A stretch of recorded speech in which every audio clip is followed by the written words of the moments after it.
जय जितवाहन बाबा। प्रेम से बोलिए जितिया भगवान की जय। तो गुरु भाई बहना, मैं एक जितिया व्रत की कथा सुनाने जा रही हूँ। असली कथा, चील और सियार की कथा। इनकी कहानी सभी जो उपास में रहते हैं, जो नहीं भी रहते हैं, पुत्र की माँ, सब सुनते हैं। तो प्रेम से बोलिए चिलो सियारुन की जय। नर्मदा नदी के किनारे एक बहुत बड़ा पाकड़ी का पेड़ था, बहुत बड़ा वृक्ष था। उस वृक्ष के ऊपर बहुत सारे पक्षी का घोंसला था। उसमें एक चील का भी घोंसला था और नीचे पाकड़ी का पेड़ में बहुत बड़ा एक खोड़हर था। उसमें सियारिन रहती थी। तो ऊपर वाली जो घोंसले में चील रहती थी और नीचे खोड़हर में सियारिन, दोनों में घनी मित्रता था। दोनों में बहुत अच्छे से बातचीत हुआ करता था। दोनों सखी थी। ऊपर से चील कहती थी, बहन सो गई? तो नीचे से सियारिन कहती थी, हाँ बहन, हम सो गए अपने बच्चे को लेकर। क्या बहन, कोई प्रकार का कष्ट तो नहीं? तो नहीं बहन, कोई कष्ट नहीं। दोनों में बहुत मित्रता था। एक दिन का बात है कि आश्विन मास शुक्ल पक्ष कृष्ण पक्ष सप्तमी का दिन था और सुबह सुबह बहुत भीड़ था नदी के किनारे। शुक्ल पक्ष सप्तमी के दिन आश्विन मास, कृष्ण पक्ष सप्तमी के दिन आश्विन मास, बहुत भीड़ था। तो कहती है चिलो कि अरे बहन देखो, नदी के पास कितना भीड़ लगा हुआ है। क्या आज है जो इतना महिलाएं, पुरुष एक भी नहीं है, लेकिन सारी महिलाएं सब नदी के किनारे स्नान कर रहे हैं। सियारिन कहती है कि हाँ बहन, बहुत सारे हैं। चिलो कहती है कि बहन जाकर देख लाओ। सियारिन कहती है कि नहीं बहन, हम नहीं जा सकते हैं। हमें तो लोग ईंट से और पत्थर से मार मार के हलवे बना देंगे, मेरा टांगे तोड़ देंगे, मेरा पीठ तोड़ देंगे और मैं भगवान के नाम लेकर इस दुनिया से चला जाऊंगी। बहन हम नहीं जा सकते हैं। चिलो बोली, तो ठीक है बहन, हम जाते हैं। चिलो रानी नदी के पास जाकर महिलाएं से पूछी कि बहन, कौन ऐसा व्रत है जो तुम कर रही हो और इसका इतना भीड़ है? वहां के महिलाएं बोली कि अरे चिलो रानी, तुम नहीं जानती हो, आज का दिन आश्विन मास कृष्ण पक्ष सप्तमी के दिन हम लोग प्रेम पूर्वक नित्य नियम से स्नान करते हैं और गंगा स्नान करके और अष्टमी के दिन पूरे निराहार नीरा जल रहकर जितिया व्रत करते हैं और जितिया व्रत करके नवमी के दिन अपने संतान के लंबी आयु के लिए हम पूरा रखते हैं। नवमी के दिन व्रत तोड़ते हैं।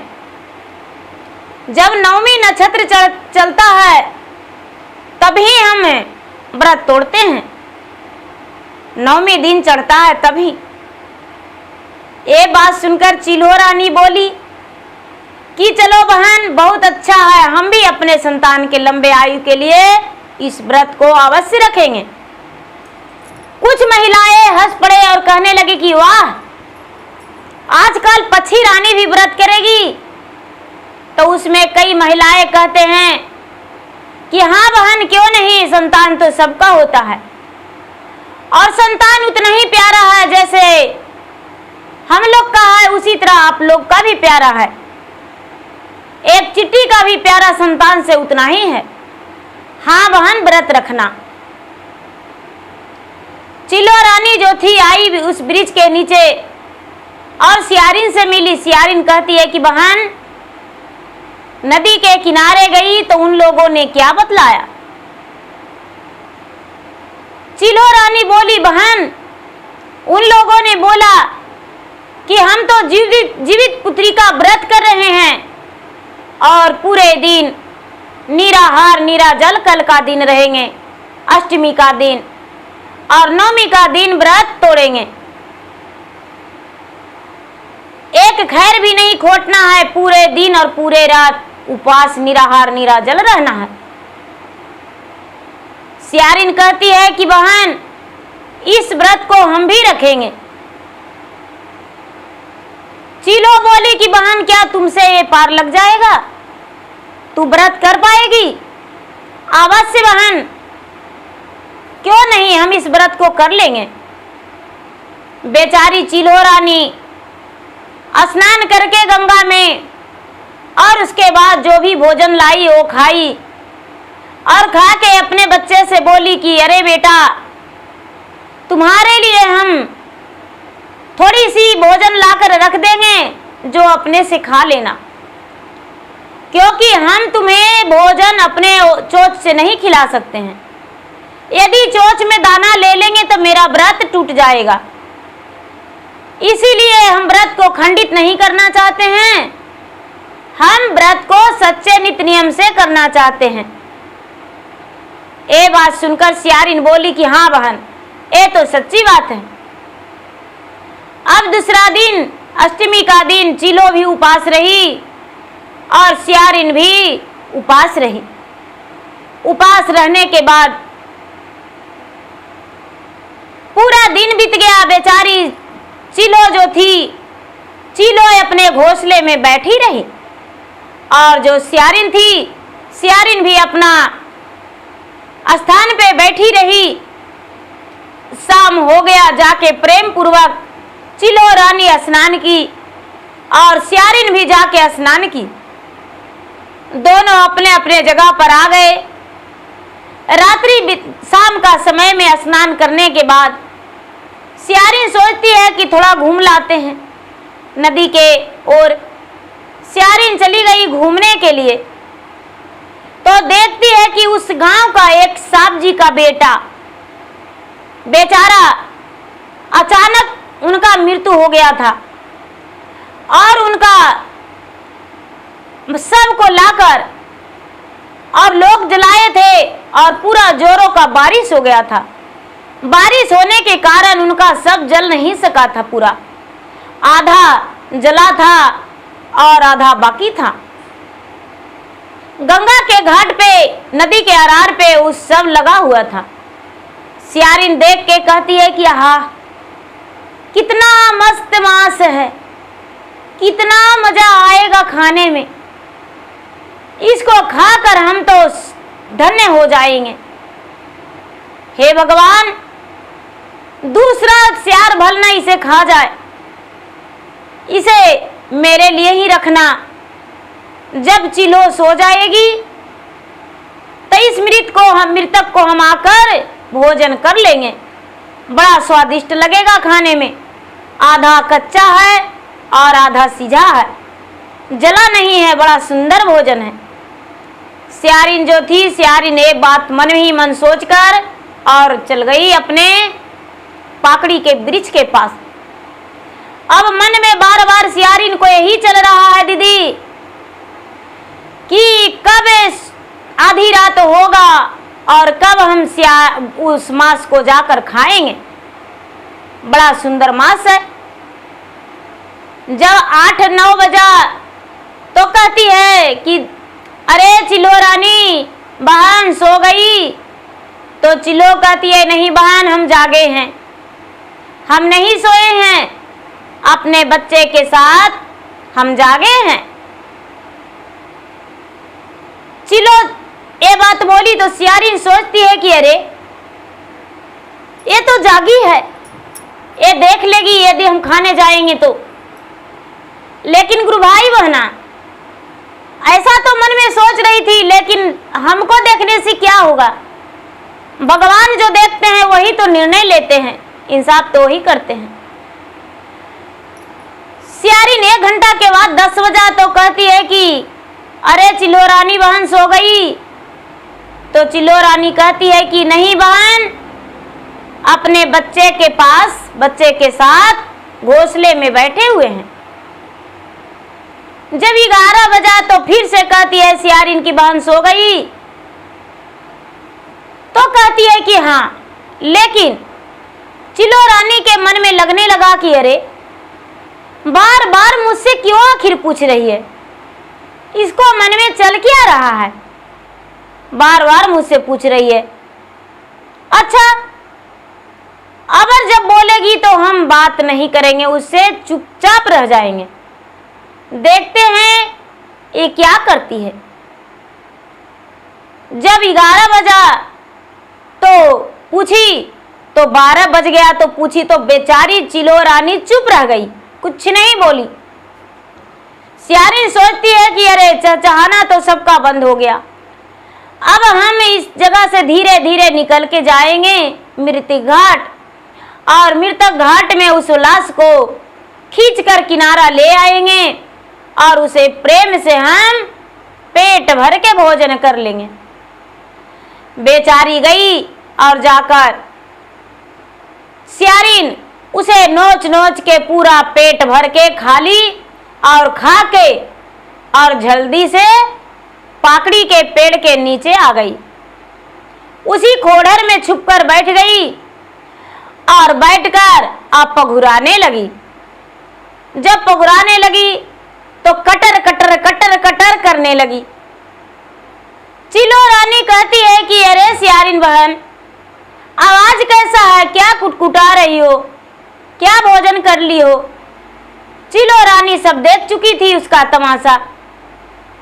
कहती है सियारिन की अरे बहन, मेरा भूखा तो दम घुट रहा है, लगता है मेरा प्राण निकल जाएगा।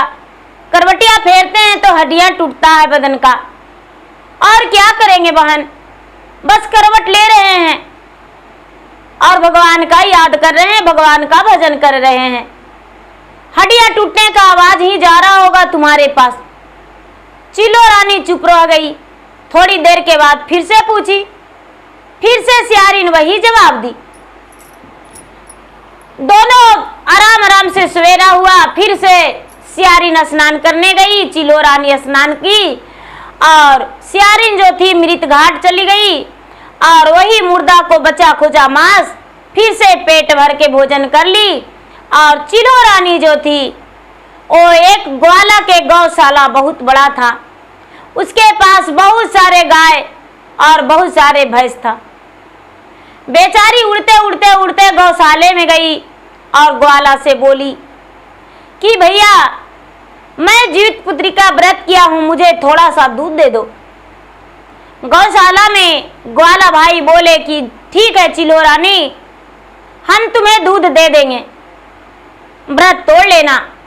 ग्वाला भाई ने क्या किया कि जितने उनके पास दूध लेने के लिए आए थे सबको दूध दे दिए, और उसके बाद चिल्लो रानी के एक पत्ते पर करके दोना बना के और उसमें इसको दूध दे दिए। जब इसको दूध दे दिए तो बेचारी दूध से व्रत तोड़कर अपने बच्चे के पास आई और बच्चे को बोली कि बेटा, आज मैं जीवित पुत्री का व्रत किया हूं, अब जा रहा हूं दाना चुगने, दाना चुग कर आएंगे, तुम्हारे लिए भी भोजन लेकर आएंगे। चिल्लो रानी क्या खाती थी? पिल्लू पतारी खाती थी। गई जंगल में पिल्लू पतारी चुनकर लाई और लाकर अपने बच्चों को भी खिलाई, जी भर के अपना भी खाई। धीरे धीरे समय बीतने पर फिर से जीवित पुत्री का व्रत आया, फिर से सियारिन और चिल्लो की, करते करते कई वर्षों तक दोनों की। उसमें जब दोनों का वृद्ध समय आ गया तो चिल्लो कहती है कि सियारिन बहन, अब हम अपने प्राण को इस गंगा में त्याग देंगे। तो सियारिन कहती है कि हम भी बहन। तो चिल्लो रानी अपना तो सियारिन भी उसी गंगा में कूद पड़ी और सियारिन कहती है कि हे भगवान, हे गंगा माता, हे सूर्य भगवान, हे जितवाहन बाबा, जब मेरा मृत्यु हो तो मैं एक अच्छे घराना में जन्म ले, मनुष्य तन में, और मेरा ब्याह हो तो राजघराना में राजा की पत्नी बनूं। चिलो कहती है कि हे भगवान, हे जितवाहन भगवान, हे सूर्य भगवान, हे गंगा माता, जब मेरा मृत्यु हो तो मेरा जन्म मनुष्य तन में हो और मेरा ब्याह एक मंत्री से हो, मैं रानी नहीं बनूं तो अच्छा है। दोनों का जन्म एक ब्राह्मण के घर में हुआ। एक का नाम लीलावती और एक का नाम कलावती। सियारिन जो थी वो लीलावती और चिलो जो थी कलावती बन गई। ब्राह्मण के घर में दोनों पलने बढ़ने लगी। कलावती पूजा पाठ में बड़े मन लगाती थी, पूजा पाठ किया करती थी, और लीलावती कोई व्रत, कोई पूजा पाठ नहीं करती थी। धीरे धीरे समय बीतने पर दोनों बहन बड़ी हो गई और उस ब्राह्मण ने वर ढूंढने के लिए निकल गए। चारों ओर वर ढूंढे लेकिन उसका लायक वर नहीं मिल रहा था। तभी उस राज दरबार में गए और राज दरबार में अपने लीलावती और कलावती के प्रस्ताव रखे। पहले तो लीलावती के बारे में प्रस्ताव रखे तो राजा का बेटा जो थे वो तैयार हो गए। राजा की ठीक है, मेरा एक बेटा है और मेरा बेटा से ब्याह अपने पुत्री को कर दीजिए। जब उनका ब्याह पक्की हो गया तो कहते हैं कि मेरा एक पुत्री और भी है। मंत्री कहते हैं कि मेरा भी पुत्र है, क्या मेरा पुत्र से आप ब्याह करेंगे? तो कलावती का भी रिश्ता तय हो गया। ब्राह्मण घर लौट कर आए और एक बेटी का ब्याह राजा का पुत्र से और एक बेटी का ब्याह मंत्री का पुत्र से।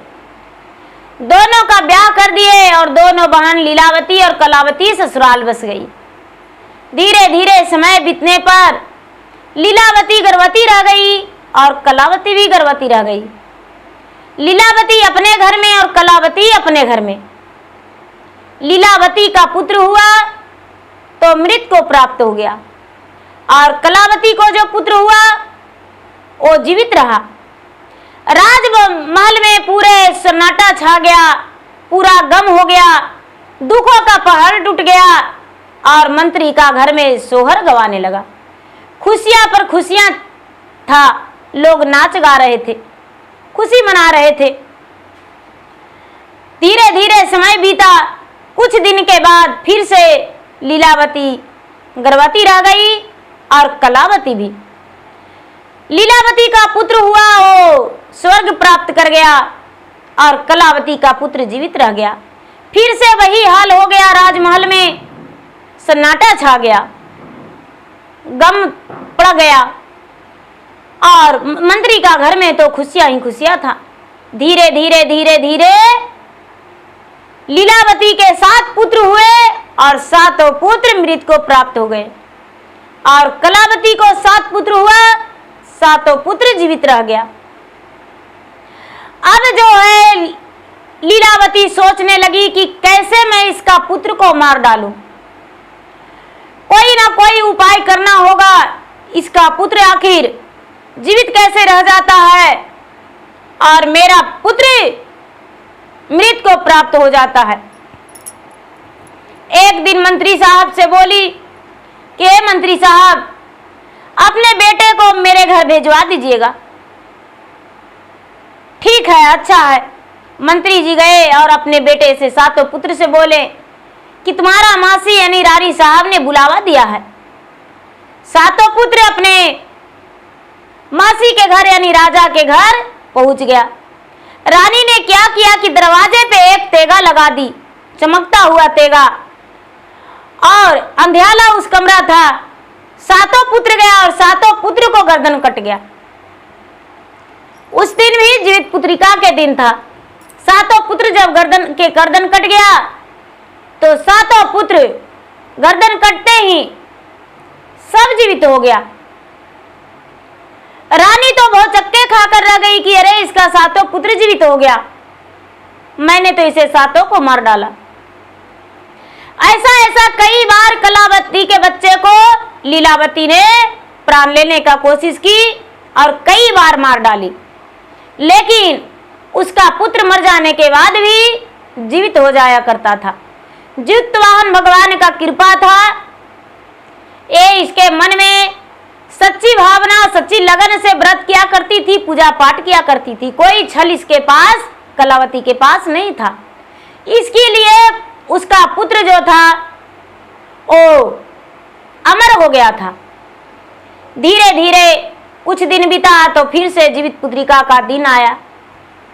नहाई खाई के दिन अपने पति से कहती है कृष्ण पक्ष सप्तमी के दिन रानी कि हे स्वामी, मेरा काम आपको एक करना होगा। राजा कहते हैं कि क्या बात है रानी, बताओ। रानी बोली कि हे स्वामीनाथ, कलावती के सातों बेटा को आप वन में ले जाइए और वन में ले जाकर सातों पुत्र को तेगा से काट के और उसका सर एक झोला में करके मुझे लाकर दे दीजिएगा और उसका जो शरीर है वो जंगल में ही छोड़ दीजिएगा। बोले ठीक है, लेकिन किस लिए इतना बड़ा पाप क्यों करें? रानी कहती है लीलावती की स्वामीनाथ, यदि आप ऐसा नहीं करेंगे तो हम अपना प्राण त्याग देंगे, हम जीवित नहीं रहेंगे। राजा ये बात सुनकर बड़े दुखी हो गए, क्रोधित में कहते हैं कि तो ठीक है, कल के दिन शिकार पर जाएंगे और कलावती के सातों पुत्र को साथ लेकर जाएंगे और सातों को मार देंगे।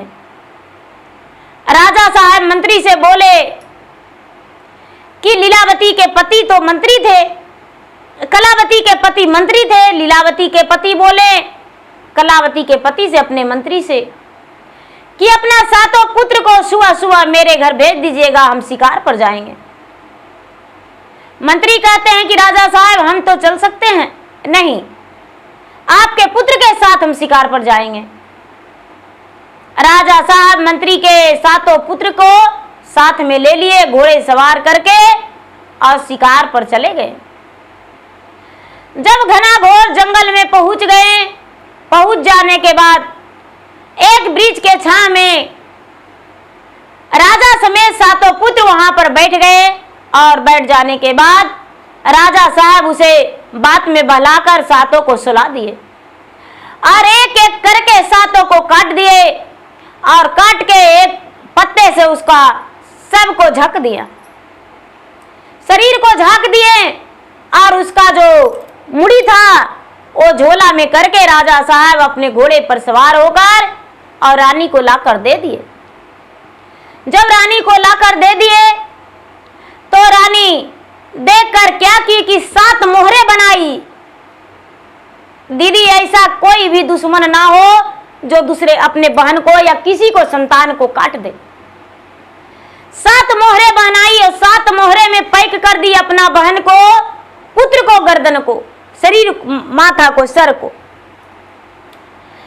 पैक कर दी और अपना दाई दासी के हाथों भिजवा दी कि रानी साहब आप जितिया व्रत किए हैं, उसी का आपको उपहार बड़ी रानी भेजे हैं, इस उपहार को स्वीकार कर लीजिए।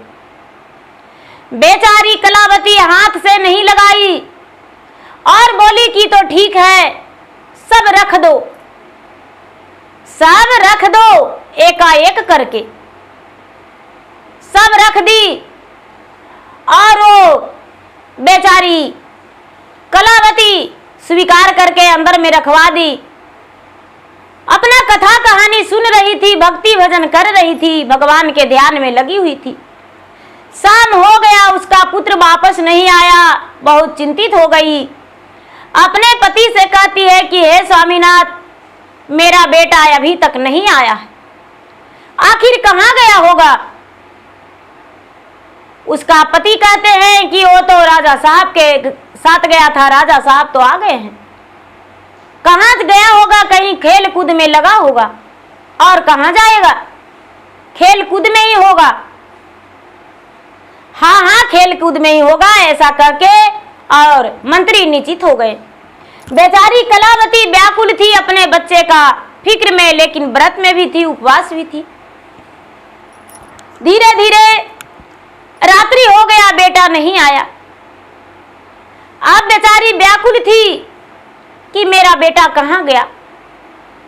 जितवान भगवान जो थे सोए हुए थे निश्चित गहरे नींद में, और शंकर भगवान और सूर्य भगवान, ब्रह्मा जी, विष्णु जी जितवान भगवान के पास जाते हैं और कहते हैं कि जितवाहन इतना गहरे नींद में क्यों सोए हुए हो? आंखें खोलो और देखो दृश्य में कि क्या हो रहा है। पृथ्वी पे तुम्हारे भक्त पे बहुत बड़ा मुसीबत का पहाड़ टूट गया है। आंखें खोलो और देखो, उसे तुम्हें बचाना होगा, इसी वक्त जीवित करना होगा। जितवान भगवान जब देखते हैं तो देखते हैं कि अरे मेरा सच्चे भक्त कलावती का पुत्र को फिर से रानी ने मरवा दिया है, और सातों पुत्र को मूड़ी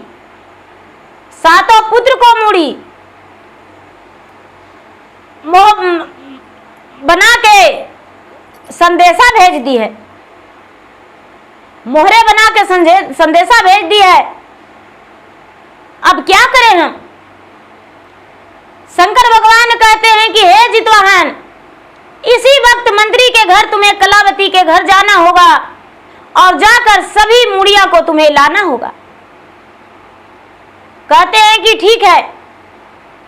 जब जितवाहन भगवान उसके दरवाजे पर खड़ी हुए, जब खड़ी हुए तो दरवाजा ठकठकाए तो उसकी माँ दरवाजा खोल दी। बाहर देखती है कि अरे कोई नहीं, मेरा बेटा नहीं आया। पूरी रात माँ जाग के रही थी, लेकिन कोई आया था नहीं बेटा। आधी रात हो चुका था। जितवाहन भगवान तो एक परछाई के रूप में अंदर चले गए और रानी के भेजा हुआ सभी में से मूड़ी को निकाल लिए और वहां से अंतर्ध्यान हो गए। वन में आ गए और वन में आकर सातों को मूड़ी सातों का सब में लगा दिए गर्दन से, और अमृत लोक जाकर अमृत को लाकर सातों पे छिड़क दिए। कलावती को सातों पुत्र जीवित हो गया, और सातों पुत्र जब जीवित हो गया तो कहता है कि राजा साहब, मुझे इस वन में छोड़कर आप कहां चले गए? जितवान भगवान कहते हैं कि पुत्र, हम तुम्हें घर तक छोड़ आएंगे, चिंता मत करो, दुखी मत हो। ये बात सुनकर सातों पुत्र जो था कहता है कि मुझे माँ के पास जाना होगा। मेरा माँ पुकार रही होगी, खोज रही होगी। मेरा माँ जीवित पुत्री का व्रत की है, उपवास में है।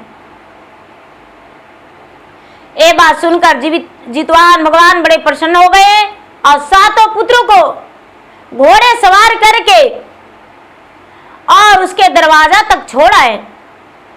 जब दरवाजा तक छोड़ आए, सातों पुत्र दरवाजा पर खड़ा हो गया और दरवाजा ढकढकाया। माँ तो बेचारी जागी हुई थी, दरवाजा खोली, सातों पुत्र को देखकर अपने गले से लगाई और कहती है, बेटा सुबह होने वाला है, कहाँ था अभी तक? माँ तुम नहीं जानती हो, तुम्हें नहीं पता। माँ मुझे राजा साहब लेकर गए, लेकिन जंगल में ही छोड़ दिए, और हम तो एक अनजान अजनबी व्यक्ति के साथ आए हैं। देखिए बूढ़ा बाबा हैं, जितवाहन बाबा वहां पे खड़ी थे।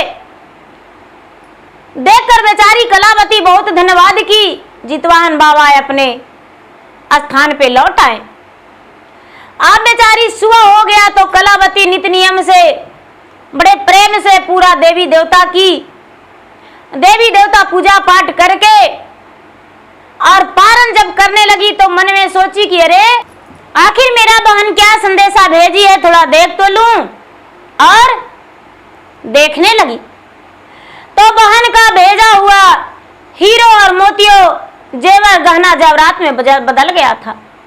बड़े बड़े जितवाहन हो गया था और सोने का हार, सब जितवाहन भगवान का खेला था। बहन ने 7 गले का हार पहन ली। 7 पुत्र के नाम से अलग अलग जितवाहन था।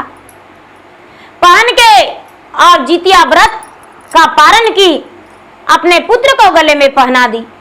बेटा, तुम्हारा मासी ने आज बड़ी प्रसन्न थी, देखो तुम्हारे लिए क्या भेजी है, फल फलेरियां और मेरे लिए सोने का हार भेजी है, जितवाहन भेजी है। 7 पुत्र तो वो भी अनजान था, उसे भी पता नहीं था। आगे लीलावती अपने दासी से कहती है कि जाओ उसका पिछवाड़े में खड़ी हो जाना और जब कलावती रोएगी तो आकर मुझे बताना।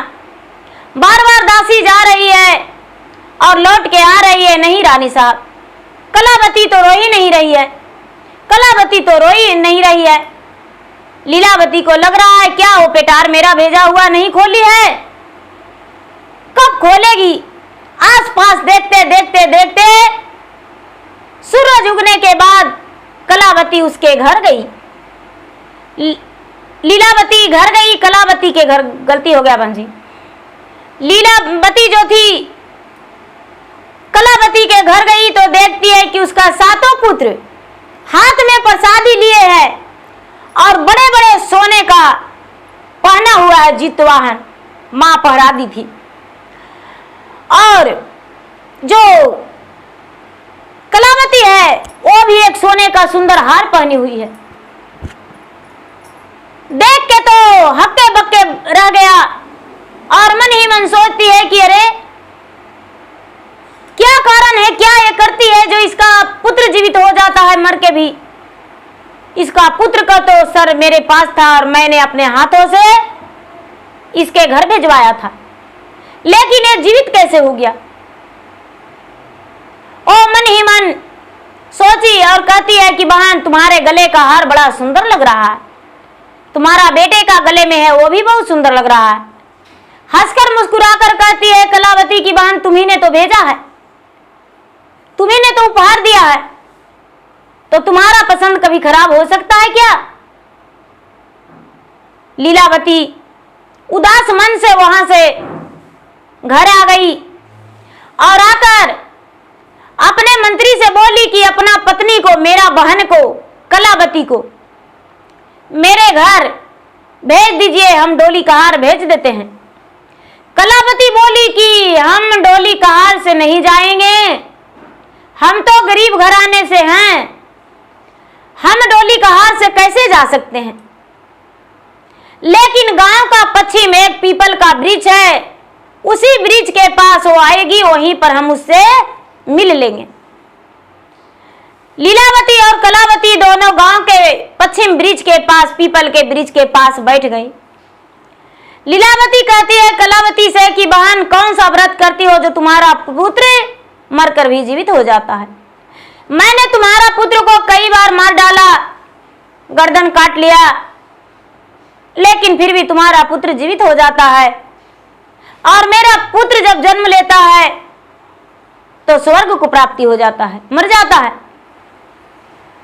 ये बात कहने के बाद लीलावती को कहती है, कलावती विस्तार रूप से समझाती है कि बहन सुनो मेरी बात, याद करो बीते हुए कल के बारे में, पिछला जन्म के बारे में।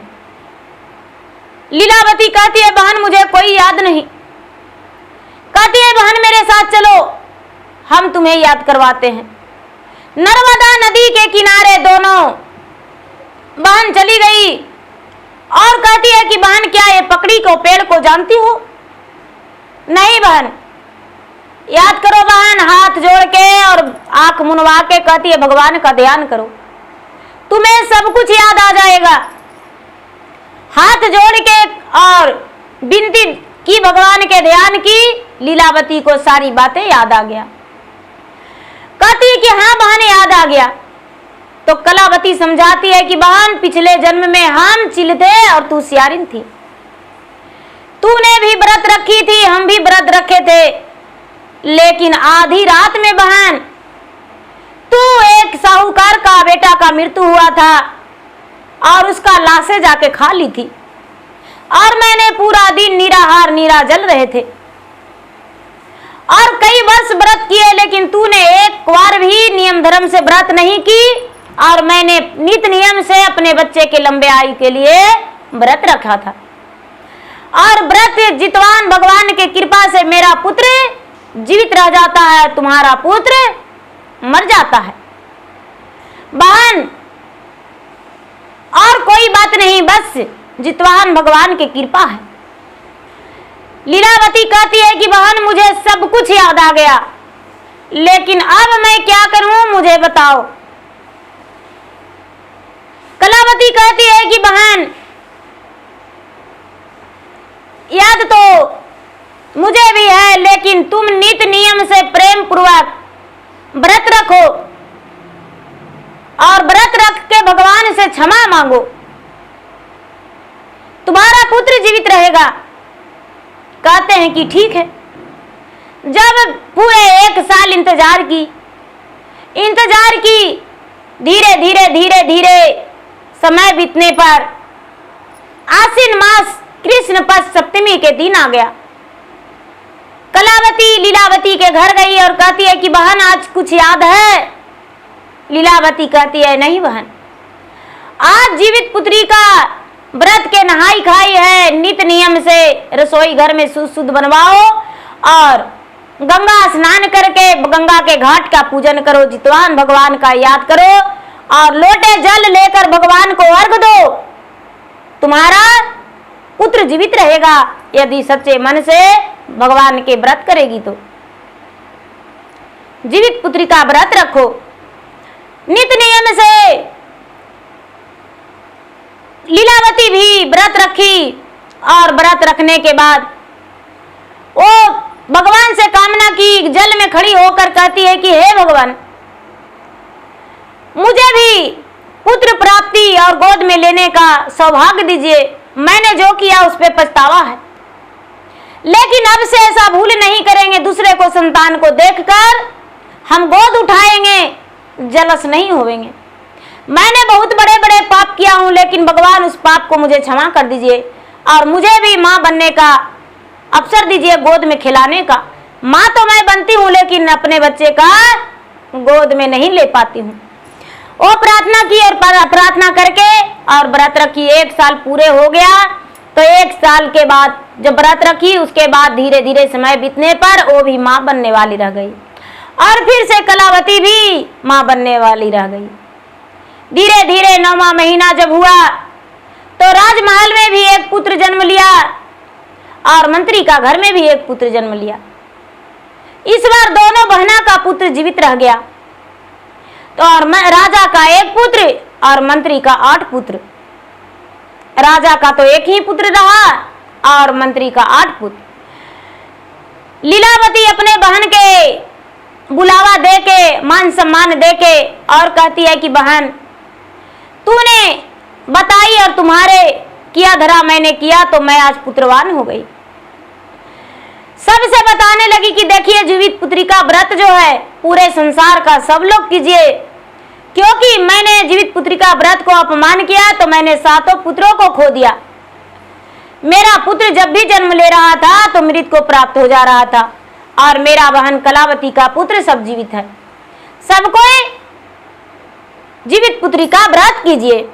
और सब लोग जीवित पुत्री का व्रत बहुत लोग करने लगे। उसके कहने से पूरे भारत में जीवित पुत्री का व्रत की जाती है और सभी महिलाएं अपने पुत्र के लंबे आयु के लिए करते हैं। कितने लोग कमेंट करते हैं कि दीदी जीवित पुत्रिका के दिन ही मेरा दादिया सास का मृत्यु हो गया था। लेकिन दीदी दादिया सास का मृत्यु हो गया तो इससे कोई लेना देना नहीं है। ये जो जीवित पुत्री का व्रत है वो पितरपक्ष में की जाती है, और पितरपक्ष में कोई शुभ कर्म नहीं हो सकता है। जो पितरपक्ष है, पितरपक्ष में मरे हुए को लोग पूजा करते हैं, पानी देते हैं, पिंड परवाते हैं, इसीलिए पितरपक्ष में व्रत करने में कोई दोष नहीं है। अरे आप सांझ का समय में पूजा नहीं करेंगे, सुबह में पारण कर लेंगे, लेकिन अपने बच्चे के लिए अवश्य व्रत कीजिए। ये व्रत जो है, ये नहीं कि मेरा दादिया सास या दादा सास या नाना या नानी कोई भी परिवार का देहांत हो गया है तो हम जीवित पुत्री का व्रत नहीं रखेंगे। संतान से बढ़ के दुनिया में कुछ नहीं होती है, तो जीवित पुत्री का व्रत हम जरूर रखेंगे। सांझ का पूजा नहीं करेंगे, स्नान कर लेंगे और स्नान करके सुबह में हम पूजा कर लेंगे, पूजा पाठ करके उसके बाद हम व्रत खोलेंगे। तो प्रेम से बोलिए चितवाहन भगवान की जय, जितिया माई की जय।